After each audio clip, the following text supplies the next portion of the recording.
Movie start होती है एक बच्ची लुसेंडा को दिखाते हुए। लुसेंडा इस वक्त स्कूल में थी और यह ब्रेक टाइम था, लेकिन वह बाकी बच्चों की तरह खेल नहीं रही थी, बल्कि एक जगह पर ऐसे खड़ी हुई थी कि जैसे वह किसी से डर रही हो। लुडियाना को कंटिन्यूअसली कोई अजीब आवाज सुनाई दे रही थी, जैसे कोई उसे बताना चाह रहा था। इसी दौरान ब्रेक ओवर हो जाता है और टीचर सब बच्चों को ग्राउंड से अंदर चलने को कहती है, लेकिन लुसेंडा उनकी भी आवाज नहीं सुन पाती और अब टीचर उसके पास आकर उसे क्लास में लेकर जाती है। अब क्लास में टीचर सब बच्चों को बताती है कि कल स्कूल का ऑफिशियल ओपनिंग डे है। वह सब बच्चों को बताती है कि स्कूल के ओपनिंग डे पर कंपटीशन होगा। इस कंपटीशन में स्टूडेंट ऐसी चीज ड्रॉ करेंगे जो उनको लगता है कि वह फ्यूचर में पॉसिबल हो सकता है। सब बच्चे इस कंपटीशन को लेकर बहुत एक्साइटेड थे और वह कुछ न कुछ ड्रॉ करने लग जाते हैं, सिवाय लुसेंडा के। लुसेंडा अपने पेपर पर कुछ नंबर लिख रही थी। उसने नंबर लिख कर अपना पेपर फुल कर दिया था। इससे पहले लुसेंडा लास्ट नंबर लिख पाती, उनका टास्क टाइम एक्सपायर हो जाता है और लुसेंडा की टीचर उससे उसका पेपर ले लेती है। टीचर उन बच्चों की ड्राइंग एक टाइम कैप्सूल में डाल देती है और उनको बताया जाता है कि यह कैप्सूल 50 साल बाद खोला जाएगा। अब स्कूल ओपनिंग डे पर उस टाइम कैप्सूल को बरीड कर दिया जाता है, यानी जमीन में दबा दिया जाता है। और यहाँ लुसेंडा की टीचर लुसेंडा को देखती है। लुसेंडा एक सेकंड में गायब हो जाती है। इस वजह से टीचर परेशान हो गई थी। अब लुसेंडा को उसकी टीचर और स्कूल का स्टाफ नाम ले लेकर ढूंढ रहा था। लुसेंडा की टीचर उसे ढूंढते ढूंढते बेसमेंट तक पहुंच जाती है, जहाँ पर उन्हें एक कमरे से आवाज आ रही थी और वो जैसे ही उस रूम को खोलती है तो वहाँ पर लुसेंडा खड़ी थी, लेकिन वो बहुत ज्यादा डरी हुई थी और उसके फिंगर से ब्लड भी आ रहा था। अब डोर की तरफ देखने पर उन्हें पता चलता है लुसेंडा ने डोर पर कुछ नंबर लिखे थे। यह वही नंबर थे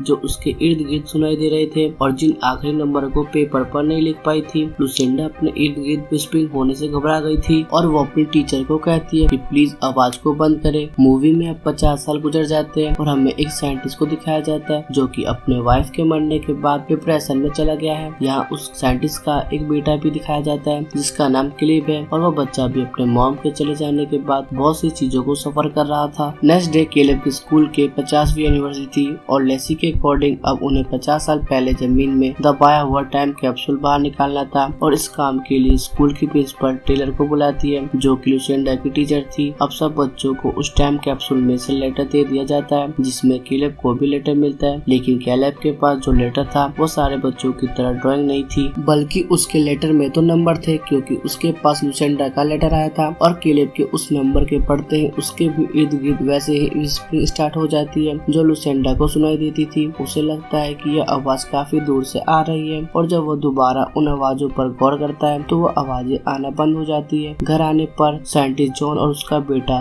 क्लिव दोनों एक दूसरे से बात कर रहे होते हैं, तो तभी उस साइंटिस्ट को लुसेंडा का लेटर नजर आता है। वह इस लेटर को देखकर हैरान हुआ था और उसे लग रहा था कि जरूर इस नंबर का कोई न कोई मीनिंग है, लेकिन फिर वह उस लेटर को इग्नोर कर देता है। कुछ देर बाद जॉन गलती से अपना गिलास उस लेटर पर रख देता है जिसकी वजह से पेपर के कुछ नंबर इन सर्कल हो जाते हैं और वह जैसे ही उस नंबर को इन्वेस्टिगेट करता है तो उसे पता चलता है कि यह एक डेट है जिस दिन एक ब्लास्ट में बहुत से लोग मारे गए थे। वह जैसे ही उस पेपर पर दोबारा नजर डालता है तो उस पेपर पर वह नंबर भी लिखे हुए थे जितने लोग उस दिन मारे गए थे। वह सब देखकर वह साइंटिस्ट शॉक में था। फिर वह बाकी नंबर को एक पेपर पर लिखकर इन्वेस्टिगेट करने लगता है। उसके इन्वेस्टिगेट करने पर पता चलता है कि उस पेपर में जितने भी नंबर थे वो फिजूल नंबर नहीं थे, या तो वह डेट थी या वह फिगर्स थी। वह डेट किसी डिजास्टर, अर्थक्वेक या क्राइसिस को बता रही थी और उस डेट के आगे कुछ नंबर थे, वह यह फिगर थी कि कितने लोग उस डिजास्टर में मारे थे। अब जिस साल लुसेंडा ने उस पेपर पर लिखा था उसके बाद आज तक जितनी भी एक्सीडेंट हुई थी वो उस पेपर पर मेंशन थी। साइंटिस्ट अब डेट को रेड कलर से सर्कल करने लगता है और डेथ की फिगर को ब्लू कलर से, लेकिन अभी भी कुछ नंबर ऐसे थे जिन्हें वो कैलकुलेट नहीं कर पा रहा था। नेक्स्ट डे जॉन अपने एक वर्कर से मिलता है और उसे इस पेपर के बारे में डिफाइन करता है और बताता है कि इस पेपर में जितने भी नंबर है या वो किसी डिजास्टर की डेट है या उस डिजास्टर में मरने वाले लोगों की तादाद है। जॉन उसे यह भी बताता है कि यह सारा नंबर उस सीरीज में है जिस सीरीज में इस अर्थ पर कोई न कोई ट्रेजेडी हुई और अब वो उसे बता रहा था कि इसमें कल भी डेट मेंशन है जिसमें 81 लोग मारे जाएंगे। लेकिन जॉन के वर्कर को इस बात पर बिलीव करना मुश्किल था और जॉन का वर्कर जॉन से कहता है कि यह नंबर एक्सीडेंटल हो सकते हैं क्योंकि इस पेपर में और से नंबर है जिनका कोई मीनिंग नजर नहीं आ रहा था। और अब वो जॉन को रिलैक्स करने के लिए कहता है कि कोई तुमसे मजाक भी तो कर सकता है। जॉन उस लेटर की सच्चाई जानने के लिए उस टीचर के घर पे जाता है जो कि 50 साल पहले लुसेंडा की टीचर थी। वह जॉन को कंफर्म कर देती है कि यह लेटर बिल्कुल ओरिजिनल है और यह एक बच्ची लुसेंडा ने लिखा था और इसी के साथ वह जॉन को वो भी बताती है कि जिन दिनों लुसेंडा ने ये लेटर लिखा था उस दिन उसके साथ अजीबोगरीब चीज हो रही थी, यानी उसको अपने इर्द गिर्द कुछ आवाजें सुनाई दे रही थी। और वह उसे उस दिन का वाकया बताती है जिस दिन लुसेंडा गायब हो गई थी और उसे अपने फिंगर से डोर पर कुछ नंबर लिखे थे। जॉन अब लुसेंडा के बारे में जानना चाहता था, लेकिन टीचर उन्हें बताती है कि लुसेंडा किसी बीमारी की वजह से कुछ साल पहले ही मर गई थी। अब बाहर आने पर जॉन देखता है कि उसका बेटा केलेब किसी से बात कर रहा है। वो मिस्टीरियस आदमी केलेब को एक स्टोन देता है और वह कुछ भी कहे बगैर वहाँ से चला जाता है। इसके बाद नेक्स्ट डे हम देखते हैं कि जॉन केलेब को स्कूल से लेने के लिए रोड पर था, लेकिन ट्रैफिक जाम होने की वजह से वह आगे नहीं बढ़ पा रहा था। लेकिन तभी उसकी नजर कार के GPS पर पड़ती है, जहाँ पर उस फिगर से पेपर पर लिखे हुए फिगर याद आते हैं और इन्वेस्टिगेट करने पर पता चलता है कि यहाँ पर एक प्लेन क्रैश हो गया है। घर जाने पर जॉन एक्सीडेंट के बारे में सर्च करता है कि जहाँ उसे पता चलता है कि यहाँ पर 81 लोग मारे गए थे, यानी उस पेपर की प्रेडिक्शन बिल्कुल ठीक थी।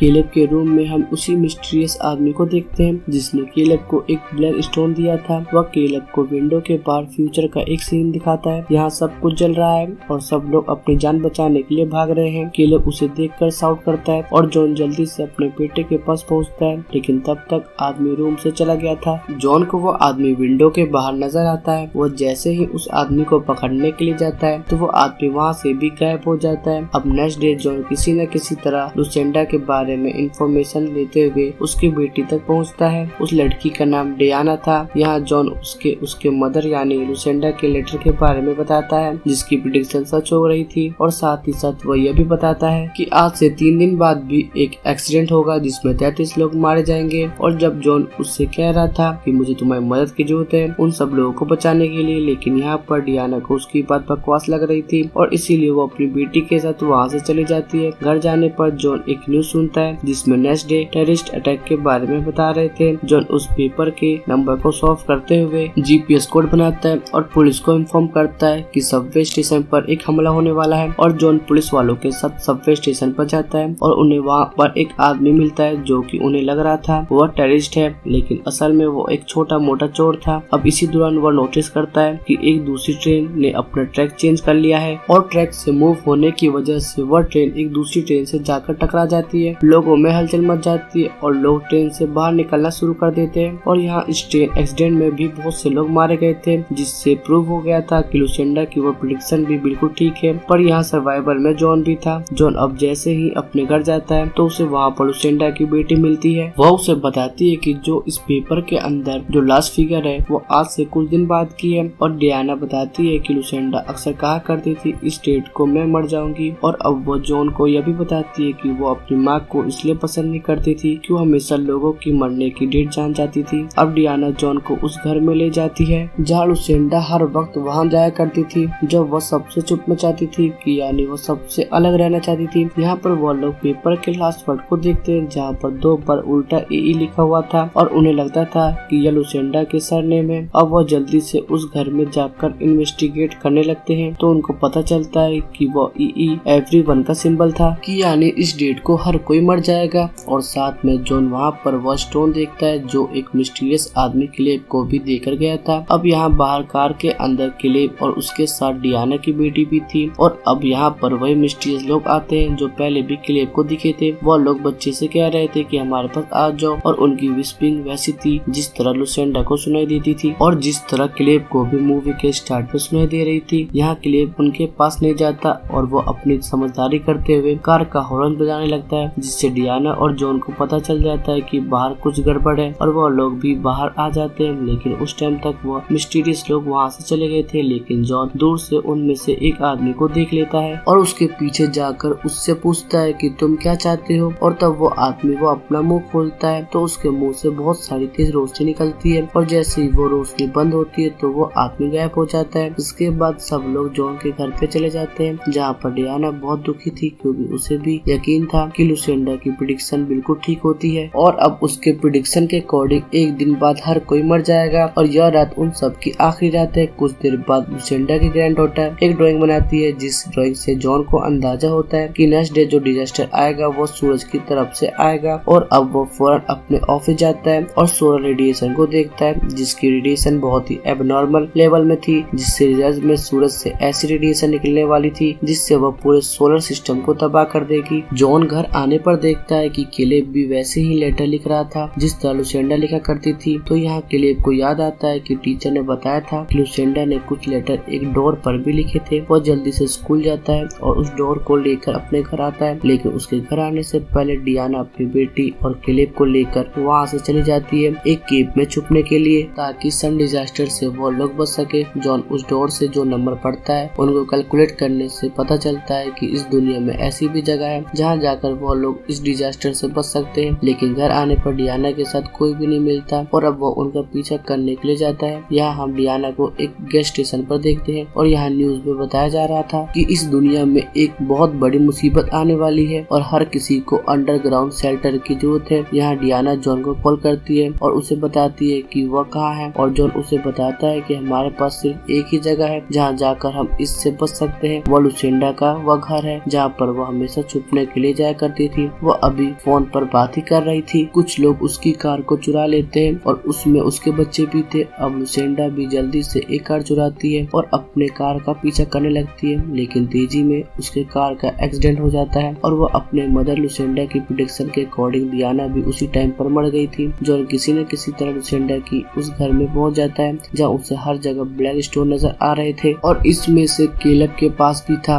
और कुछ लुसेंडा के पास भी था। और अब यहाँ पर जॉन को वह मिस्टीरियस आदमी नजर आते हैं और वह उसे शूट करने ही वाला था कि उसका बेटा केलेब उसे रोक देता है और बताता है कि यह लोग हमें बचाने वाले हैं। और अब हमें रिवील होता है कि यह वही लोग थे जो डिजास्टर के बारे में बात कर रहे थे, जिनकी आवाज लुसेंडा सुनती है और अब कभी कभार केलेब को भी आया करती थी। और अब यहाँ पर आसमान से कुछ स्पेसशिप आती है और जॉन को पता चल गया था कि अब यह अर्थ को छोड़ने का टाइम है, लेकिन वह मिस्टीरियस लोग जॉन को स्पेसशिप पे नहीं बिठाते क्योंकि वो स्पेसशिप बच्चों के लिए थी, यानी केलेब और डियाना की बेटी के लिए। यहाँ जॉन और केलेब एक दूसरे से आखिरी बार मिलते हैं और वह मिस्टीरियस लोग एक ग्लोइंग बॉडी में चेंज हो गए थे जो उन बच्चों को लेकर स्पेसशिप में चले जाते हैं और स्पेसशिप वहाँ से आसमान में उड़ जाता है। और उसी टाइम जॉन वहाँ पर और भी स्पेसशिप देखता है। सुबह होने पर जॉन अपने आप को एक ब्लैक स्टोन वाली जगह पर पाता है और अपने इर्द गिर्द देखने पर पता चलता है कि डिजास्टर शुरू हो गया है। वह जल्दी से अपनी फैमिली के पास आता है, यानी अपने पेरेंट्स के पास। वो उन्हें बताता है कि केलेब सेफ हो गया है। उनकी फैमिली एक दूसरे को हक करती है और हम देखते हैं कि सूरज की इस रेडिएशन ने पूरी दुनिया को तबाह करना शुरू कर दिया था और ऐसे सारी दुनिया खत्म हो गई थी। यहाँ मूवी के एंड में हम देखते हैं कि वह स्पेसशिप उन बच्चों को एक सुरक्षित जगह पर छोड़ती है जहाँ केलेब और डियाना की बेटी बहुत ही खूबसूरत जगह पर थे जैसे वो हेवन है। और इसी के साथ ही मूवी एंड हो जाती है, लेकिन हमें उस मिस्टीरियस आदमी के बारे में कुछ पता नहीं चलता जो कि केलेब और उसके फ्रेंड को वहाँ से ले गए थे। मे भी वो एलियन हो सकते हैं जो कि ह्यूमैनिटी को सेव रखने के लिए यहाँ से कुछ लोगों को स्पेस में ले गए थे। वैसे हमने देखा था केलेब के साथ साथ और भी बहुत से स्पेसशिप ऊपर की तरफ गए थे और मे भी बाकी स्पेसशिप में भी बच्चे हों जिनके अंदर डिफरेंट क्वालिटी और एबिलिटी हो और एलियन उन्हें इस प्लेनेट से इसलिए लेकर गए हो ताकि वो एक नए प्लेनेट पर जाकर एक नया दुनिया शुरू कर सके, जैसे हमने मूवी के एंड में केलेब को देखा। और इसी के साथ यह मूवी यहीं पर खत्म हो जाती है।